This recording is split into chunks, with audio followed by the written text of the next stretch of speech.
အားလုံးပဲမင်္ဂလာပါ FlutterVerse မြန်မာနေကြိုဆိုပါရစေကျွန်တော်တို့ဒီနေ့မှာတော့ Dart ရဲ့ဒီ Null Safety အကြောင်းကိုပြောပြပေးမယ်ကျွန်တော်တို့ကဒီ VDB တွေကိုကြီးညာရင်ခုလိုမျိုး string ဆိုပြီးတော့ကြီးညာလိုက်ရင်ကျွန်တော်တို့ဒီ string တန်ဖိုးကိုထည့်လို့ရတယ်အကယ်၍ကျွန်တော်တို့က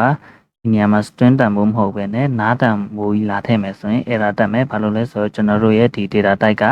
နားတန်ဖိုးကိုလက်မခံဘူးအဲ့တော့ကျွန်တော်တို့ကဒီနားတန်ဖိုးကိုလက်ခံအောင်လုပ်ချင်တယ်ဒီနားတန်ဖိုးထည့်ချင်တယ်ဆိုရင်ကျွန်တော်တို့ကဒီ data type ရဲ့အနောက်မှာ question mark လေးထည့်ပေးရတယ်အဲ့တော့သူကဘာအဓိပ္ပာယ်လဲဆိုတော့ဒီ string ဆိုတဲ့ data type လည်းဖြစ်နိုင်တယ်ဒါမှမဟုတ်ရင်နားတန်ဖိုးလည်းဖြစ်နိုင်တယ်ဆိုပြီးတော့ကြီးညာလိုက်တာဖြစ်တယ်အဲ့တော့ကျွန်တော်ဒီ error message ကိုဒီအောက်မှာဆက်ထားတယ်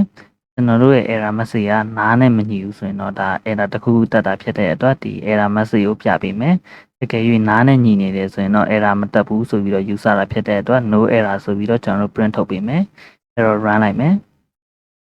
run လိုက်တော့ကျွန်တော်တို့ရဲ့ဒီ error message ကလောလောဆယ်မှာနားဖြစ်နေတယ်အဲ့တော့ဒီကျွန်တော်တို့ထဲမှာ error မရှိဘူးဆိုပြီးတော့ user တာဖြစ်တဲ့အတွက်ကျွန်တော်တို့ဒီ no error ဆိုပြီးတော့ထည့်ပေးလိုက်မယ်အကယ်၍ကျွန်တော်တို့ကဒီနေရာမှာ error message ဟိုဒါတစ်ခုခုထည့်ပေးခဲ့မယ်ဆိုရင်ကျွန်တော်တို့ကဒီနေရာမှာ run လိုက်ရင်ကျွန်တော်တို့ရဲ့ error message ကနားနဲ့မညီတာဖြစ်တဲ့အတွက်ဒီကျွန်တော်တို့ထည့်ခဲ့တဲ့ error message လေးကိုသူကထုတ်ပြလိုက်တယ်ဟုတ်ပြီအဲ့တော့ကျွန်တော်တို့ကဒီ error message ပြတဲ့ဟာကိုကျွန်တော်တို့ခုလိုမျိုး function နဲ့သုံးမယ်အဲ့တော့ကျွန်တော်တို့ရဲ့ error message ရတာနားနဲ့မညီဘူးဆိုရင်ကျွန်တော်တို့က show message ဆိုပြီးတော့ဒီ message တွေကို error message ကိုလာပြီးတော့ထည့်လိုက်မယ်ပြီးရင်ကျွန်တော်တို့ run လိုက်မယ်ဒါဆို run လိုက်ရင်ဒီ show message ဆိုတဲ့အတိုင်းပဲကျွန်တော်တို့ဒီထည့်ခဲ့လိုက်တဲ့ error message ကိုညမှာကျွန်တော်တို့ပြပေးလိုက်တယ်အဲ့တော့ဘာမှမထူးကြဘူးအဲ့တော့ဒီ error message ကိုကျွန်တော်တို့ပြန်ဖြတ်လိုက်မယ်โอเคပြန်ဖြတ်ပြီးတော့ကျွန်တော်တို့ run လိုက်မယ် run လိုက်ရင်ကျွန်တော်တို့ကဒီနေရာမှာဆိုပြီးတော့ကျွန်တော်တို့ရဲ့ဒီ error message ကလောလောဆယ်နားဖြစ်သွားပြီနားဖြစ်သွားပြီဆိုတော့ကျွန်တော်တို့ဒီနေရာမှာကျွန်တော်တို့ရဲ့ဒီ error message ကနားနဲ့ညီနေတာဖြစ်တဲ့အတွက်ဒီနေရာမှာ no error ဆိုပြီးတော့ပြပေးတယ်အဲ့တော့ကျွန်တော်တို့ဒီနေရာမှာ print ကိုမသုံးမဲ့နဲ့ show error message ကိုပဲလာပြီးတော့သုံးမယ်โอเคအဲ့တော့ဒီနေရာမှာကျွန်တော်တို့ရဲ့ error message ကဒီဘယ်လိုပြောရမလဲ error တက်သွားပြီ error တက်သွားပြီဆိုတော့ဘာလို့လဲဆိုတော့ကျွန်တော်တို့ဒီ function မှာလက်ခံခဲ့တာကျွန်တော်တို့ string ကိုပဲလက်ခံတာဒါပေမဲ့အခုထည့်ပေးလိုက်တဲ့တန်ဖိုးကကြတော့ဒီ string question မကြီးဖြစ်နေတယ်အဲ့တော့ကျွန်တော်တို့လာပြီးတော့ဒီ parameter ကို present လုပ်လို့မရဘူးဘာလို့လဲဆိုတော့ကျွန်တော်တို့ထည့်တဲ့ data type ချင်းကမတူဘူးတောင်းနေတာက string ကိုတောင်းတာဒါပေမဲ့ထည့်ပေးလိုက်တဲ့တန်ဖိုးကကြတော့ string question mark ကိုကျွန်တော်တို့ထည့်ပေးလိုက်တာဆိုတော့ဒီနေရာမှာ error တက်တယ်အဲ့တော့ကျွန်တော်တို့ဒီနေရာမှာဘယ်လိုလုပ်လို့ရလဲဆိုတော့ဒီ error message ရဲ့အနောက်လေးမှာကျွန်တော်တို့ကဒီ exclamation mark လေးထည့်ပေးလိုက်တာအဲ့တော့ဒီ exclamation mark ကဘယ်လိုလုပ်တာလဲဆိုတော့ကျွန်တော်တို့ရဲ့ဒီ error message ကိုဒီကပြောချင်တာကျွန်တော်တို့ရဲ့ဒီ value ကနားဖြစ်နိုင်တဲ့ value ကြီးဖြစ်နေပြင်မဲ့ကျွန်တော်တို့ကဒီနောက်ကနေ exclamation mark လေးထည့်ပေးလိုက်ရင်ဒီတန်ဖိုးကြီးကတေချာပေါက်နားမဖြစ်တော့ပါဘူးဆိုပြီးတော့သူကဒီအခိုင်အမာပြောဆိုလိုက်တဲ့ပုံစံမျိုးဖြစ်တဲ့ဒီဘယ်လိုပြောရမလဲဒီတန်ဖိုးကနားမဖြစ်ဘူးငါ့ကိုယုံကြည်လိုက်ဆိုတဲ့ပုံစံမျိုးနဲ့ဒီနောက်ကနေကျွန်တော်တို့က exclamation mark ကိုထည့်ပေးလိုက်တာဖြစ်တယ်အဲ့တော့ဒီနေရာမှာ run လိုက်မယ်အဲ့တော့ကျွန်တော်တို့ဒီ run လိုက်တော့ဒီမှာ error တက်သွားတယ်ဘာလို့ error တက်လဲဆိုတော့ဒီမှာ check operator use on a တဲ့ null value ကျွန်တော်တို့ရဲ့ဒီ null check operator လေးကိုတဲ့ကျွန်တော်တို့က use on a null value မှာလာပြီးတော့တုံးထားတယ်တဲ့အဲ့တော့ဘယ်လိုမျိုးလဲဆိုတော့ကျွန်တော်တို့ရဲ့ဒီလက်ရှိကျွန်တော်တို့ရဲ့ value ကနားဖြစ်နေတယ်ဒါပေမဲ့ကျွန်တော်တို့ကဒီနေရာမှာတွားပြီးတော့ဒီအာမခံပေးလိုက်တယ်ကျွန်တော်တို့ရဲ့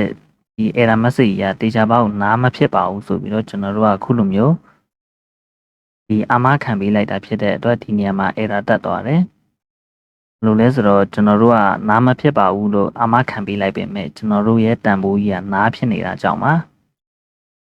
အဲ့တော့ကျွန်တော်တို့ဒီနေရာမှာဒီလို plain ထည့်မယ်ဆိုရင်လည်းကျွန်တော်လာပြီးထည့်လို့မရဘူးဘာလို့လဲဆိုတော့ string question မကြီးဖြစ်နေတယ်တောင်းတာ string တောင်းတာအဲ့တော့ခုလိုမျိုး exclamation mark နဲ့ထည့်လို့ရတာတစ်မျိုးရှိတယ်နောက်တစ်မျိုးကကြတော့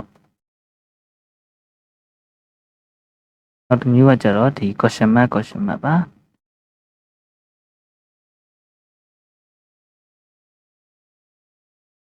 အဲ့တော့ကျွန်တော်တို့ထည့်ပေးလိုက်တဲ့ error message ရတာနားဖြစ်နေမယ်ဆိုရင်နောက်ကတန်ဖို့အစားသုံးလိုက်ပါလို့ပြောတာအစားထိုးပြီးယူသုံးလိုက်လို့ပြောချင်တာအဲ့တော့ကျွန်တော်တို့ရဲ့ဒီ error message ဆိုတဲ့ဒီကောင်ကြီးက string question mark ဆိုတော့ဒီကောင်ကနားတန်ဖို့ဖြစ်နိုင်တယ်အဲ့တော့နားတန်ဖို့ဖြစ်နိုင်တော့ကျွန်တော်တို့ဒီနေရာမှာလာပြီးထည့်လို့မရဘူးအဲ့တော့ထည့်လို့ရချင်တယ်ဆိုရင်ကျွန်တော်တို့ကဒီအပေါ်ကနီးလိုမျိုးအိမ်မှာကျွန်တော်တို့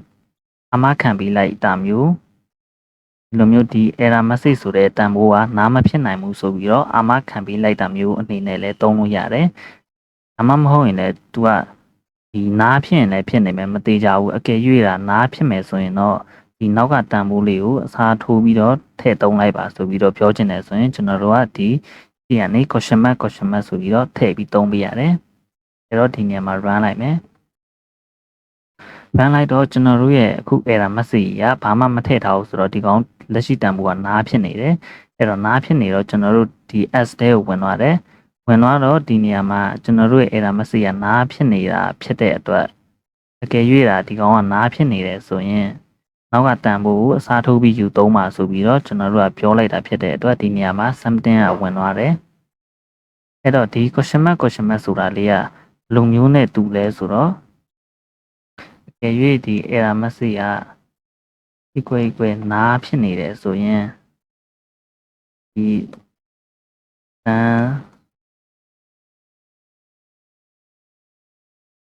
တစ်ခုခုလုပ်လိုက်ပေါ့နားဖြစ်နေတယ်ဆိုရင်တစ်ခုခုလုပ်လိုက်ကြည့်၍ဒီနားမဖြစ်ဘူးဆိုရင်တော့ဒီ error message ကိုပဲ return ပြန်လိုက်ဆိုတဲ့ပုံစံမျိုးနဲ့သူကတူတယ်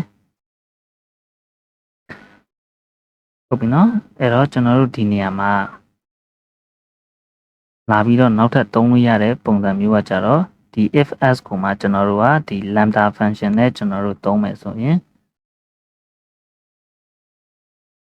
lambda function ဒါမှမဟုတ်ရင် anonymous function လို့လည်းခေါ်တယ်အကောင်ကဘယ်လိုမျိုးလဲဆိုတော့ကျွန်တော်တို့ရဲ့ error message က not equal နားနဲ့မညီဘူးဆိုရင်ဒီ something ကိုယူသုံးမယ်အကယ်၍နားနဲ့မညီဘူးဆိုရင်ကျွန်တော်တို့ကဒီ error message ကိုပဲယူသုံးမယ်အကယ်၍နားနဲ့ညီနေတယ်ဆိုရင်တော့ဒီ something ပေါ့ something ဆိုပြီးယူသုံးမယ်ဆိုပြီးတော့ကျွန်တော်တို့ဒီ if else ကိုမှကျွန်တော်တို့ဒီလိုပုံစံနဲ့ပြန်ပြီးတော့ရေးလို့ရတယ်ဒီလိုပုံစံလေးရေးလို့ရတယ်အဲ့တော့ကျွန်တော်တို့ဒီကောင်လေးကိုဒီနေရာမှာလာပြီးတော့ယူသုံးလိုက်မယ်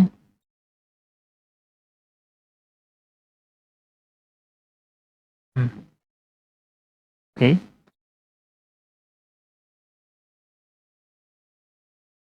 အဲ့တော့ကျွန်တော်တို့ကထားလိုက်အောင်အဲ့တော့နေရာမှာကျွန်တော်တို့ဒီ show message ဆိုတဲ့ဒီ parameter တွေကိုဘာထည့်ပေးလိုက်တာလဲဆိုတော့ error message က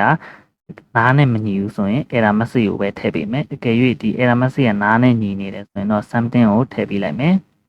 အဲ့တော့ကျွန်တော်တို့ run လိုက်မယ် run လိုက်တော့ဒီနေရာမှာ something ဝင်သွားတယ်ဘာလို့လဲဆိုတော့ကျွန်တော်တို့ရဲ့ဒီ error message ကနားနဲ့ညီနေတာဖြစ်တဲ့အတွက် something ဝင်သွားတယ်အဲ့တော့ကျွန်တော်အဓိကပြောချင်တာအစွမ်းနာက question mark ဆိုတဲ့ရေးပုံရေးနည်းလေးကဒီအပေါ်ကရေးပုံရေးနည်းလေးနဲ့တူတူလေးပဲလို့ပြောချင်တာโอเคအဲ့တော့ဒီ question mark ကဒီအပေါ်ကကောင်ကိုဒီ shorthand ရေးလိုက်တဲ့ပုံစံမျိုးနဲ့တူတူပဲဘယ်လိုမျိုးလဲဆိုတော့ဒီနားနဲ့တာမညီဘူးဆိုရင် error message ကိုပြမယ်အကယ်၍ဒီ error message လေးကနားနဲ့ညီနေတယ်ဆိုရင်တော့နောက်က something ကိုကျွန်တော်ယူသုံးမယ်ဆိုပြီးတော့ပြောလိုက်တာတော့ကျွန်တော်ဒီနား safety မှာဒီ question mark ကိုရမယ်လို့ထင်တယ်အကယ်၍အဲ့လိုမှမဟုတ်ဘဲနဲ့ကျွန်တော်တို့ကဒီ teacher box ကျွန်တော်တို့ရဲ့ error message ကနားမဖြစ်ပါဘူးဆိုပြီးတော့ခုလိုမျိုးအခိုင်မှာအာမခံပေးခြင်းတယ်ဆိုရင်လည်းနောက်ကနေ question ဒီ exclamation mark ကိုကျွန်တော်တို့သုံးလို့ရတယ်ဟုတ်ပြီနော်ဒါဆိုရင်တော့နားလည်လိမ့်မယ်လို့ထင်တယ်အဲ့တော့ကျွန်တော်တို့ကဒီခုလိုမျိုးကျွန်တော်တို့ရဲ့ဒီနားဖြစ်နိုင်တဲ့အခြေအနေရှိတဲ့ဒီတန်ဖိုးတွေကိုကျွန်တော်တို့ကဒီနားမဖြစ်နိုင်ဘူးဆိုတဲ့နေရာကို